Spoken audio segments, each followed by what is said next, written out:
Nick Cienski and his wife Sandi survived the avalanche at the base camp on Mount Everest. He joins us now by Skype. Nick, we understand the remaining hikers who had been trapped on the mountain have been rescued. Can you tell us anything about their condition? They all came down fairly unscathed. I think they were more mentally shaken by the events that happened down here because many of them have lost friends in the avalanche and or close members of their team in the avalanche, either injured or fatality. So I think they had dodged a bullet, so to speak, by being up there, but coming back for them certainly wasn't easy either. Are you and your team able to help the others at base camp? We've done a few things. The first thing we did was the day of the avalanche, opened up our camp to any sort of walking wounded, sort of injuries that weren't life-threatening. We had a camp below us who had was closer to the scene where they had opened up their camp to the more critically. So all of us here who have survived and where our camps have survived fairly well have been working to ease the pain for a number of people.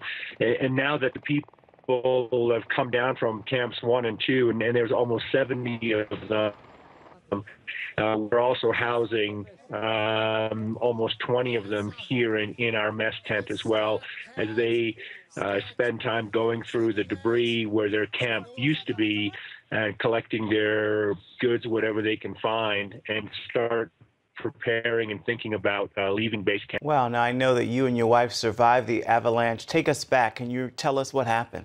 Pretty scary. I mean, it certainly wasn't anything that we were prepared for. And, it was sort of a normal Saturday morning, or sort of just relaxing, chilling out. And the ground started to shake, and everything after that, was moving a million miles a second. Once we saw the size of that tidal wave of snow heading up for us, we just hunkered down in that tent and each other and zipped ourselves up as tight as we could and just started praying that we were going to live through this. But it was very uncertain. I mean, the wind and the snow shook and tore at our tent. We had no idea if we were going to get lifted off the ground and thrown into a neighboring cliff or ridge or who knows what, or even worse, that something would land on top of us, either another tent or a big rock, or who knew. So it was a very, very scary couple of minutes surviving through that. When those minutes were over, what did you do immediately following it? Well, we got out of that tent with whatever we could grab. We sort of made our way down to a much bigger communal tent that we have, and we sort of met everybody from our team there. We probably spent 15, 20 minutes being very quiet, listening, because many times one avalanche will set off subsequent avalanches, and we wanted to make sure that we were aware of what if anything, was going to come at us again. Nick, what has this experience done to your faith? What kind of impact has it had? It strengthened it. I mean, this whole journey of ours of trying to bring this sort of humanitarian effort around human trafficking awareness by climbing these 6 mountains has been a journey of faith from day one.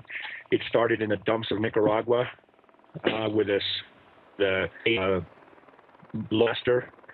And it's been that ever since. And most of the time we didn't know what we were doing. We've never done anything like this before in our lives. And so our faith has gotten through all of that. And we knew that it would get us through this. We didn't know if we were going to survive or not, but it was definitely a strengthening exercise, as scary as it was. I can imagine. Now, you're president and CEO of an organization called Mission 14, and you're climbing Everest for a special reason.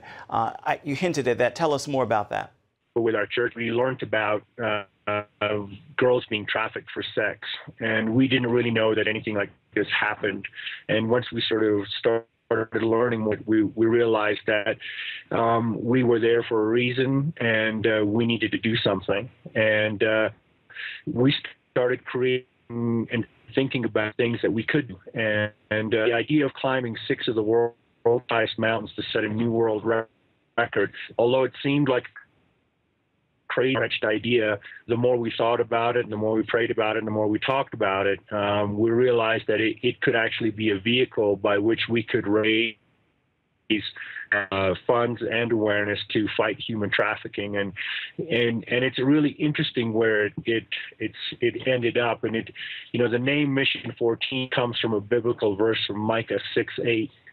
The 6 + 8 = 14, and that's what our mission is. It is to love kindness and to walk humbly with our God. So everything around what we're doing was driven by that. So we find ourselves here tested. We find ourselves here coming out of this avalanche,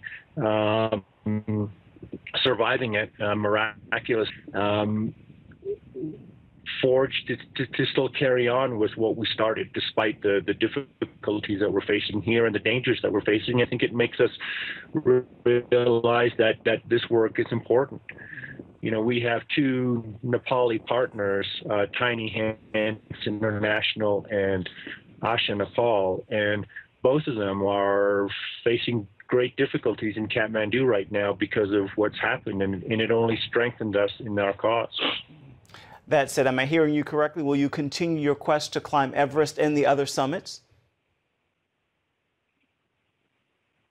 Everest right now in the immediacy is still too early to tell.